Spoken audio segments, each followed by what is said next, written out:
हाय दोस्तों, मैं आ गया पुनः नई क्लास को लेकर आपके साथ।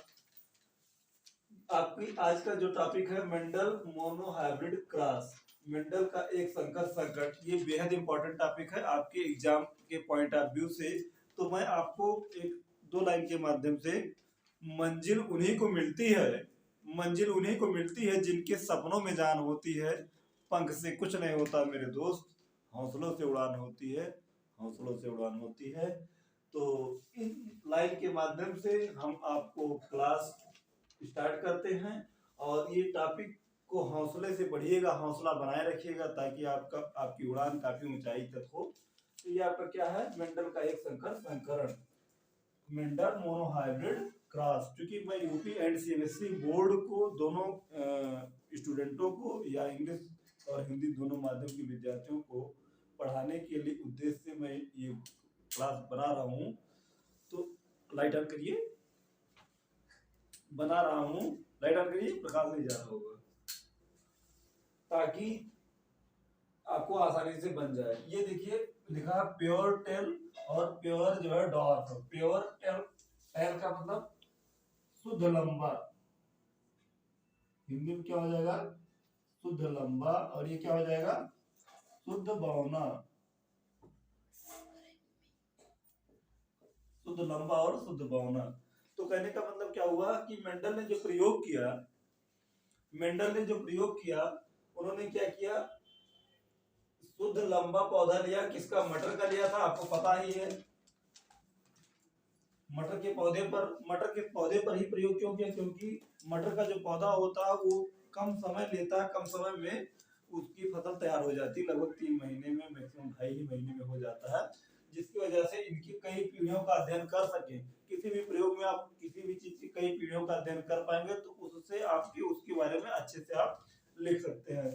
तो उन्होंने क्या किया, तो शुद्ध लंबे पौधे को लिया और शुद्ध बौने को लिया, इससे क्या कराया, क्रॉस करवाया। तो क्या बना, देखिए इसमें आपका जो टाल है, ये टाल, इसके दोनों क्या, एलिल, ये जो आपका रहेगा इसको क्या बोलेंगे हम, एलिल बोलेंगे। क्या बोलेंगे, एलिल। और ये भी एलिल है, ये भी एलिल, ये भी एलिल। समयुग्मजी, देखिए अगर जो समान रूप पे पाए जाए, जैसे आपका ये कैपिटल टी टी है, इनको क्या बोलेंगे, समयुग्मजी।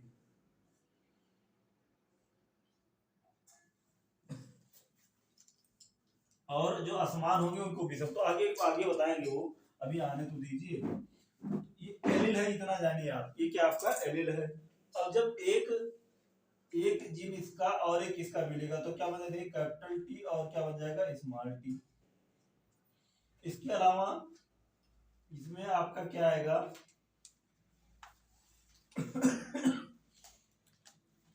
कैपिटल टी, ये आपका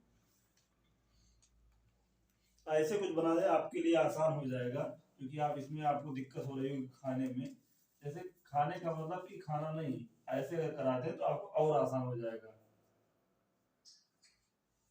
ये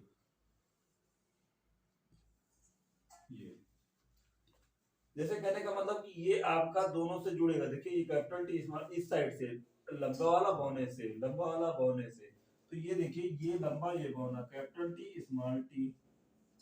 और ये क्या, ये कैपिटल टी और ये स्मॉल टी, कैपिटल टी और स्मॉल टी। ये कैपिटल टी और ये क्या, स्मॉल टी। ये कैपिटल टी और ये क्या, स्मॉल टी। ठीक है ना, ये आपके 4 प्रकार के, ठीक है ना। ये capital T small T, capital T small T, ऐसे आपके, ये आपके क्या हो गए, ये संतति हो गई। ये आपकी संतति हो गई। मतलब क्या हुआ कि F1 पीढ़ी, ये क्या कहलाएगा, F1 पीढ़ी, मतलब कि first generation, first generation, first generation में F1 पीढ़ी, F1 पीढ़ी में कहने का मतलब क्या हुआ, ये आपका क्या है, एक कैपिटल टी आया, एक स्मॉल टी आया, एक क्या आया, ये लंबा, लंबा का मतलब कि टैल, ठीक है ना, टाल, ये आपका टाल हो गया। और ये क्या, डॉर्फ।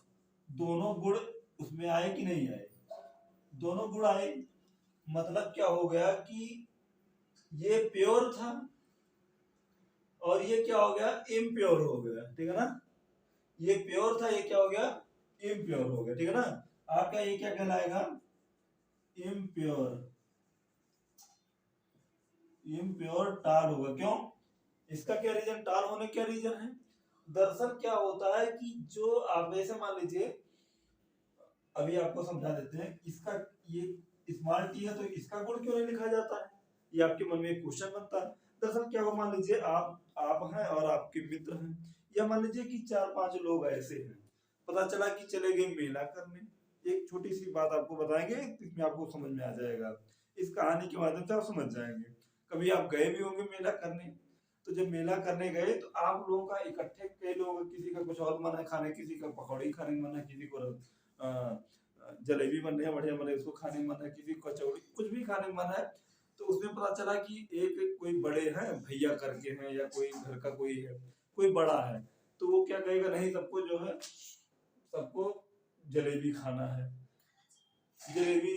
अब पता चला किसी कुछ और मन है, किसी कुछ और मन है खाने को। अब लेकिन तो डर के नाते सभी लोग उसी जलेबी में काम चला लिए, जलेबी खा के सब लोग संतोष करना पड़ा। तो किस वजह से ऐसा हुआ, क्यों हुआ जानते हैं, इसलिए हुआ क्योंकि उनका प्रभाव आप पर पड़ा। क्या हुआ, उनका प्रभाव, उनका इफेक्ट जो है, जो मतलब बड़े थे उनका इफेक्ट क्या हुआ, जो बिगर होते हैं, ठीक है ना, उनका जो है, जो छोटे होते हैं उन पर प्रभाव पड़ता। तो इनका जो है, इनका प्रभाव किस पर पड़ा, इन पर। कहने का मतलब क्या हुआ, जिनका प्रभाव जिस पर पड़ेगा, मतलब जो प्रभावशाली होगा वो लक्षण दिखेंगे, ठीक है ना। कहने का मतलब क्या हुआ कि जिनके प्रभाव होंगे उनके लक्षण, जैसे आपको जलेबी खानी पड़ी किसकी वजह से, जो बड़े थे उनकी वजह से। तो जो बड़े हैं उनका लक्षण क्या दिखेगा, जो लंबा होगा आपका, ये टी वाला लक्षण जो उनका होगा, इनका स्मॉल टी वाले पर प्रभाव क्या होगा, दिखेगा, ठीक है ना। समझ रहे हैं ना मेरी बात। अच्छा, ये इम्प्योर क्यों है, क्योंकि इनमें स्मॉल टी के लक्षण भी आ गए। अगर प्योर कोई चीज कब होती, जब अपने आप, जैसे आपका जल शुद्ध कब है, जब केवल जल हो, उसमें और कुछ ना मिला हो, कोई मिक्सर ना हो, तो क्या होगा, तब वो तो प्योर है। नहीं अगर तो ऐसे भी प्योर है। या कोई भी पदार्थ है, वह खुद में अपने आप में सिंगल है, जब तब तक वो क्या है, प्योर है। यदि कुछ मिला हो तो मिक्सर है या फिर इम्प्योर है। क्लियर। तो कहने का मतलब क्या हुआ, ये इम्प्योर टाल होंगे, तो सभी क्या होंगे, प्रथम संततियां, मतलब फर्स्ट जनरेशन के जितने क्या होंगे, स्पोर्ट्स होंगे। कहने का मतलब जितने जो है प्लांट्स होंगे वो क्या होंगे, इम्प्योर एंड टाल, ठीक है ना, लंबे होंगे। क्लियर। क्यों होंगे आपको पता होंगे। क्लियर।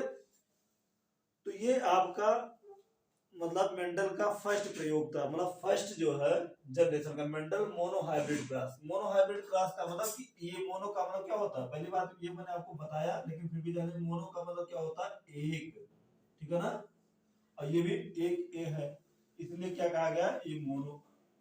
अब डाई देखिए, ये मोनो हो गया, मोनो का मतलब एक, देखिए एक लंबा लिया एक बौना लिया, ठीक है ना, एक लंबा लिया इन्होंने, एक बौना लिया, एक ही पौधे का के एक एक लक्षण लिए, इसलिए इनको क्या कहा गया, monohybrid cross, Mendel's monohybrid cross, ठीक है ना, इसलिए इनको क्या कहा गया, मेंडल्स मोनोहाइब्रिड क्रॉस कहा गया।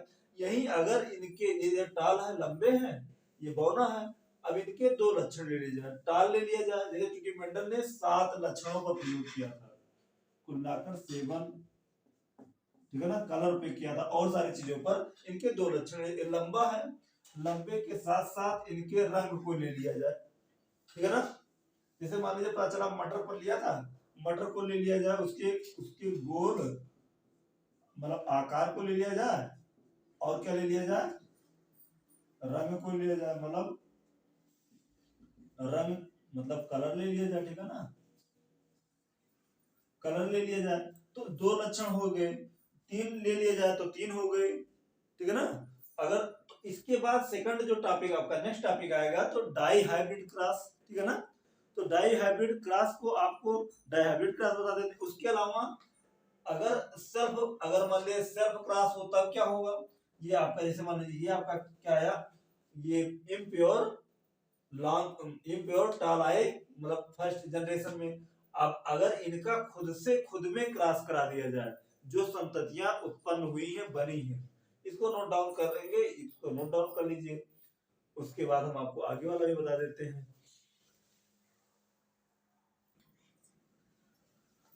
तो फर्स्ट जनरेशन सेल्फ पॉलिनेशन कहने का मतलब कि अभी आपने पढ़ा, मतलब क्या, मोनोहाइब्रिड क्रॉस में आपने क्या पढ़ा, मतलब कि एक लक्षण लिया गया, एक लंबे का एक बौने का, शुद्ध लंबा शुद्ध बौना, ठीक है ना। प्योर टैन एंड क्या, प्योर डॉर्फ। उसके बाद क्या प्राप्त हुआ आपको, इम्प्योर टाल प्राप्त हुआ, ठीक है ना। कहने का मतलब आपको शुद्ध प्राप्त हुआ, सॉरी अशुद्ध लंबा प्राप्त हुआ, ठीक है ना। अब इसमें जो अशुद्ध लंबा है इम्प्योर, कहने का मतलब जो इम्प्योर आपका टाल है, इसका जनरेशन इसमें खुद सेल्फ पॉलिनेशन हो रहा है, ठीक है ना। तो सेल्फ पॉलिनेशन में क्या बनेगा, तो इस पर क्या बन सकता है, देख लीजिए आप, ये आपका दोनों में होगा, ऐसे आप बना लीजिए, एकदम आसान तरीके से, कुछ नहीं करना, कोई मंत्र नहीं पढ़ना। देखिए एक बार इससे इसमें जाएगा, इसका इसमें जाएगा, इसके बाद इसका इसमें जाएगा और इसका इसमें जाएगा, ठीक है ना। अब देखिए ये आपका इसके लक्षण लिखे जाएंगे, ये लिखे जाएंगे कैपिटल टी और कैपिटल टी स्मॉल टी, इसके बाद स्मॉल टी कैपिटल टी, मतलब कैपिटल टी स्मॉल टी, और ये क्या, small T.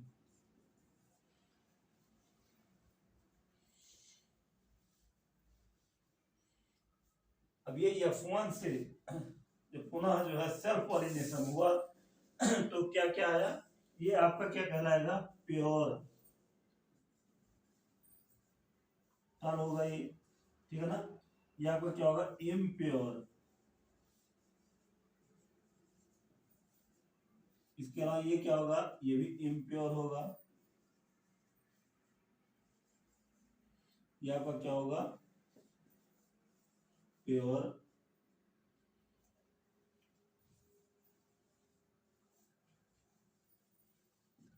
Pure dark, clear. मतलब क्या हुआ शुद्ध लंबा अशुद्ध लंबा, ये शुद्ध बौना, ठीक है ना। देखते हैं, पता चलता है कि देखते होंगे अपने मतलब आसपास ही कुछ लोग होते हैं, परिवार में ही देख लेते हैं, पता चला कि एक लोग छोटे कद के हैं और दो लोग क्या हैं, बड़े कद के हैं। उसके पीछे क्या रीजन होता है, पता चला कि माताएं की हाइट कम होती है और जो मेल फीमेल जेंडर होते हैं उनकी हाइट कम होती है और मेल जेंडर की हाइट बड़ी होती है। तो पता चला कि जो है बच्चों में भी अंतर आ जाता है, कोई पता चला छोटा हो गया, कोई बड़ा हो गया। तो डॉर्फ, इसको डॉर्फिज्म नहीं कहा जाता, लेकिन इस बौने ये लक्षण बौनेपन का नहीं, लेकिन हमारे कहने का मतलब ये आपको जानना जरूरी है, ठीक है ना। तो ये पेरेंटल जो है चीजें आती हैं पीढ़ियों में। अब देखिए इधर इसका रेशियो सबसे बड़ा महत्वपूर्ण ये आपका है अनुपात, ये पूछता है जो मोनोहाइब्रिड क्रॉस में आपका जो रेशियो होता है। इसके पहले जो आया था आपका, ये आया था, यही तो आया था बन के, इधर देखिए capital T small T, capital T small T, capital T small T और कैपिटल टी स्मॉल, यही आया था। मतलब कि अगर रेशियो हम मान लें तो कितना हो जाएगा, एक अनुपात एक अनुपात एक अनुपात एक अनुपात, यही तो आया है उसके ऊपर वाला। इसमें क्या अनुपात बनेगा भैया, हम इसको नीचे वाला ये जो लिखे हैं इसको मिटा देंगे, ये अनुपात लिख देंगे। देखिए ये दोनों एक है, ये क्या है आपका इम्प्योर टाल है ना, इसका रेशियो अलग बन जाएगा। तो इनको जोड़ दें कि नहीं जोड़ दें, दो है कि नहीं है, और ये एक डॉर्फ सॉरी टाल है, एक हो जाएगा, और ये क्या है, ये भी एक हो जाएगा। मतलब अगर अनुपात मान ले तो एक अनुपात दो अनुपात अनुपात है, ये आपका अनुपातिक रेशियो आ जाएगा, ठीक है ना। तो ये पूछता है, मान लीजिए फर्स्ट जनरेशन के आपके इसमें क्या ना सेल्फ पॉलिनेशन में क्या होता, रेशियो क्या बनेगा, ठीक है ना। तो 1:2:1 बनेगा। कैसे बनेगा, क्योंकि एक आपका क्या होगा, टाल होगा, प्योर होगा, और ये इम्प्योर क्या होगा, इम्प्योर टाल होगा, और ये क्या होगा, प्योर डॉर्फ होगा। तो प्योर टाल, इम्प्योर टाल एंड प्योर डॉर्फ का रेशियो आपका 1:2:1 हो जाएगा। मतलब कि 1:2:1 हो जाएगा शुद्ध लंबा, अशुद्ध लंबा और शुद्ध बौने का, ठीक है ना। तो ये आपका इस प्रकार से इसमें जो है ये आपका टॉपिक हो। देखिए अभी इसमें आप ये जान लीजिए, आपको समस्या ये होती है कि आपने ये तो बना लिया, ये तो आपने पिक्चर ड्रा कर लिया, अब आपको एक समस्या ये होगी कि इसको लिखेंगे कैसे, क्योंकि इसकी थ्योरी भी लिखनी आपको आवश्यक है, ठीक है ना। तो कैसे लिखेंगे, थोड़ा दिमाग लगाएंगे। इसमें ये लिखेंगे, मेंडल ने एक संकर संकरण के लिए, ठीक है ना, अभी इंग्लिश भी बता देंगे उसकी और हिंदी दोनों बता देंगे ताकि आपको समझ में आ जाए। उसकी आपको उसकी थीम बता दें, चाहे आपके दिमाग में पिक्चर बन जाए। मेंडल ने एक संकर संकरण के लिए उन्होंने क्या किया, दो पौधों का चयन किया, एक लंबा और एक बौना, ठीक है ना। एक शुद्ध लंबा और एक शुद्ध बौना। जो शुद्ध लंबा लिया पौधा और शुद्ध बौना पौधा लिया, तो दोनों का क्या कराया, क्रॉस कराया। क्रॉस कराने के बाद जो संततियां प्राप्त हुई वो क्या थी, अशुद्ध लंबी। कहने का मतलब क्या हुआ, उनमें अशुद्ध लंबी संततियां प्राप्त हुई। अशुद्ध लंबी जो संततियां थी उनका क्रॉस क्या कराया गया, पुनः सेल्फ पॉलिनेशन हुआ। कहने का मतलब उनमें सेल्फ क्रॉस कराया गया। जो सेल्फ क्रॉस कराने पर जो प्राप्त हुआ उनमें क्या था, उसमें जो है शुद्ध लंबा प्राप्त हुआ एक, और एक क्या प्राप्त हुआ, शुद्ध बौना, और दो क्या प्राप्त हुए, अशुद्ध लंबे प्राप्त हुए, ठीक है ना। ये पूरी इसकी हिस्ट्री हो गई। अब इसको और डिटेल में लिखना हो तो इसमें और एक एक पॉइंट करके आप लिख सकते हैं। इसका भी रेशियो लिख सकते हैं, जो आपका तुरंत आपका डार्फ और ताल का जो क्रॉस हुआ उसमें 1:1 प्राप्त हुआ। तो इसको डिटेल में ऐसे लिख भी सकते हैं। बाकी हमें लगता है ये आपको समझ में आ गया होगा अच्छे से। और चैनल को सब्सक्राइब करिएगा, लाइक करिएगा और घंटी वाले बटन को जरूर दबाइएगा। बाकी आपको डाई हाइब्रिड की क्लास को देखने के लिए तैयार रहिएगा। इसके तुरंत बाद मैं डाई हाइब्रिड की क्लास भी लूंगा और उसको बहुत बेहतरीन तरीके से समझाऊंगा। आपको बनाना आ जाएगा, याद नहीं करना, एकदम गणित की तरह आप कैलकुलेट करेंगे, खूब मजा आएगा। तो अब जैसा मैंने आपको एक लाइन बताई ही थी, मंजिलें उन्हीं को मिलती जिनके सपनों में जान होती, फल से कुछ नहीं होता, हौसले से उड़ान होती। तो इन सब बातों के लिए मोटिवेट होते रहिएगा। लेकिन उसके साथ साथ एक बात मेरी और याद रखिएगा कि यदि अभी आपका 1 महीना 1.5 महीना आपके पास टाइम है, बोर्ड एग्जाम की दृष्टिकोण से यदि देखा जाए, अगर आप डेली अपना टाइम टेबल सेट करते हैं, डेली हर विषय को समय देते हैं। हम 2 मिनट और काम की बात आ जान लीजिए। जैसे मान लीजिए आपके पास 6 सब्जेक्ट हैं, 6 विषय हैं, 6 सब्जेक्ट को आप 1 घंटे पर डे देते हैं, 1 आवर, तो आपका 6 घंटे होगा। अगर ईमानदारी से अभी समय अगर टाइम दे पाए आप, तो चूंकि एग्जाम नजदीक है तो इसमें आप बढ़ा दीजिए 1.5 घंटा डेली देने के लिए, ठीक है ना। घर की बात बता रहे हैं तो 9 घंटा आप पढ़ पाएंगे, इसमें से 8 1 घंटा दे देंगे। कुछ आप लोग करते हैं, कुछ विषय पढ़ते ही नहीं है, तो चूंकि सब में 100 नंबर है ना भाई, 70 नंबर मान लीजिए है, तो सब में बराबर का नंबर है ना। अगर एक में पता चला कि बहुत अच्छा तुम्हारा 70 में मान लीजिए तुम्हारा 69 है, और पता चला एक में आपका 3600 नहीं हो रहा, तो ये आपका परसेंटेज डाउन कर देगा। इसलिए सभी विषय को बराबर समय देंगे तो जानते क्या होगा। तो आप मान लीजिए पता चला कि आप 60 की रेशियो से आए 6 विषय में, 360 आपका ये होगा, 3 6 18 180 वो आपका होगा जो मिलता है। 8 से 14 और 3 1 4 और 1 5 540 आपका बन जाएगा। लेकिन अब पता चला कि इसी में किसी में आपका 69 हो गया, लेकिन किसी में 35 हो गया, तब ये अंतर ला देगा। इसलिए सभी विषय पर ज्यादा से ज्यादा समय दें, बराबर समय दें, किसी के साथ आप गलत ना करें। अगर किसी के साथ गलत करेंगे तो एग्जाम के बाद रिजल्ट जो आएगा वो रिजल्ट आपके साथ गलत करेगा उस विषय का। ठीक, तो धन्यवाद, आप लोग बहुत अच्छे हैं, बहुत समझदार हैं। आप अच्छा मेहनत करेंगे, मुझे पूर्ण विश्वास है।